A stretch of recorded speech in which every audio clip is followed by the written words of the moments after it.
Hello everyone, তোমরা সবাই কেমন আছো? তো সেদিন আমি একটা মডেল শ্যুট করেছি। তো মডেল আর কেউ না, সে ছিল আমার ছোটোবেলাকার বান্ধবী। তো আমি চলে গিয়েছিলাম ওদের বাড়ি ওকে সাজাতে। তো এই যে আমার মডেল কাজ করছে।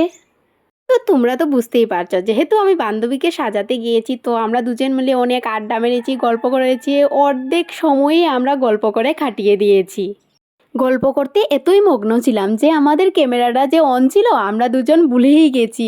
গল্প করেই যাচ্ছি, ভারী মজা হয়েছে। তো আমাদের গল্প করতে করতে আমাদের কাজটাও শেষ হয়ে গেছে।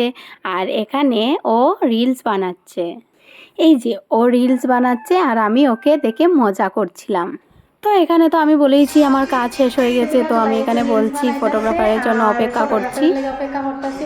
তো যাই হোক, ফটোগ্রাফার এসে গেছে, তারপর আমাদের শ্যুট শুরু হয়ে গেছে। তো ইনডোর শ্যুট করে আমরা চলে গিয়েছি ছাদে আউটডোর শ্যুট করার জন্য। এখানে আউটডোর শ্যুট চলছে। তো আজকের জন্য ভিডিওটা এখানেই শেষ। টাটা, বাই।